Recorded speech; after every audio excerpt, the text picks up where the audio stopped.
મુંબઈ અને દિલ્હીને જોડતા નવા એક્સપ્રેસ હાઈવે પર ભરૂચ દહેગામ બાદ હવે પુનગામ પાસે એન્ટ્રી અને એક્ઝિટ પોઈન્ટ બનાવવામાં આવી રહ્યું છે, જેની કામગીરીનું રાજ્ય કક્ષાના મંત્રી ઈશ્વરસિંહ પટેલે નિરીક્ષણ કર્યું હતું.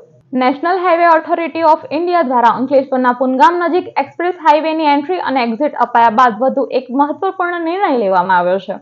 અગાઉ અંકલેશ્વરના પુનગામ નજીકથી માર્ગ ખુલ્લો કરાયા બાદ કીમ સુધીનો હાઈવે શરૂ થઈ જતા માર્ગ બંધ કરી દેવામાં આવ્યો હતો. ત્યારે હવે પુનગામ નજીક નેશનલ હાઈવે ઓથોરિટી દ્વારા એન્ટ્રી અને એક્ઝિટની કામગીરી શરૂ કરવામાં આવી છે. રૂપિયા 104 કરોડના ખર્ચે 2 એક્ઝિટ, 2 એન્ટ્રી અને 4 ટોલ પ્લાઝાનું નિર્માણ કરવામાં આવી રહ્યું છે. આ કામગીરીનું રાજ્યના જળ સંપત્તિ મંત્રી ઈશ્વરસિંહ પટેલે નિરીક્ષણ કર્યું હતું. એન્ટ્રી અને એક્ઝિટની કામગીરી આગામી 4 મહિનામાં પૂર્ણ કરવાનો લક્ષ્યાંક રાખવામાં આવ્યો છે. નેશનલ એક્સપ્રેસ હાઈવે પર 2 એક્ઝિટ અને એન્ટ્રી પોઈન્ટ વચ્ચે 25 કિલોમીટરનું અંતર હોવું જરૂરી છે.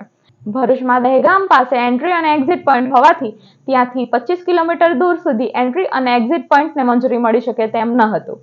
રાજ્યના પાણી પુરવઠા વિભાગના મંત્રી ઈશ્વરસિંહ પટેલે આ મામલે સરકારમાં રજૂઆત કરી હતી, જેના પગલે નેશનલ હાઈવે ઓથોરિટીએ દહેગામથી માત્ર 10 કિલોમીટરના અંતરે આવેલ પુનગામ પાસે એન્ટ્રી અને એક્ઝિટ પોઈન્ટને મંજૂરી આપી છે. એશિયાની સૌથી મોટી જીઆઈડીસી એવા અંકલેશ્વરના ઉદ્યોગો તેમજ પાનોલી ઉદ્યોગો હવે સીધા જ દિલ્હી મુંબઈ એક્સપ્રેસ વેથી કનેક્ટ થઈ જશે. સાથે જ હાંસોટ, ઓલપાડ અને સુરત તરફ જતા વાહન ચાલકોને પણ રાહત સાંપડશે.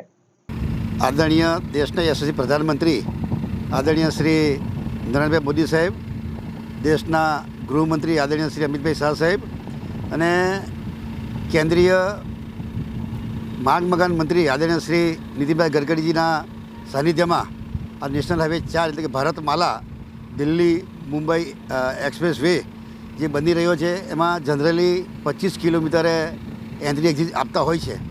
પરંતુ ગુજરાત સરકારની અંદર પણ રજૂઆત કરીને આદરણીય મુખ્યમંત્રી શ્રી ભૂપેન્દ્રભાઈ પટેલ સાહેબને અને આદરણીય ડેપ્યુટી મુખ્યમંત્રી શ્રી હર્ષભાઈ સંઘવીજીને રજૂઆત કરતા અને આદરણીય ગડકરીજીને રજૂઆત કરતા એમણે 25 કિલોમીટરની જે એમનો ક્રાઇટેરિયા હતો એ તોડીને આપણને ભરૂચ દહેગામ ખાતે અને અંકલેશ્વર પુનગામ ખાતે એટલે કે માત્ર 8 થી 10 કિલોમીટરના ગાળાની અંદર આપણને એન્ટ્રી એક્ઝિટ આપી છે. એનું પણ કામગીરી ચાલી રહી છે. આમાં ડ્રાઈવર કન્સ્ટ્રક્શન કંપનીએ આ કામ રાખેલ છે. એમાં 104 કરોડના ખર્ચે 2 એક્ઝિટ અને 2 એન્ટ્રી અને 4 જેટલા ટોલ ટેક્સ બની રહ્યા છે. 4 મહિનાની અંદર કામગીરી પૂર્ણ થયેથી આ વિસ્તારના Ankleshwar GIDC, Pandoli GIDC, Jhagadia GIDC, Valia, આ તરફ હાંસોદ, અંકલેશ્વરના ગામડાઓ અને ઓલપાડ તેમજ સુરતના લોકોને પણ આ એન્ટ્રી એક્ઝિટ મળવાથી તમામ લોકોને લાભ થવાનો છે.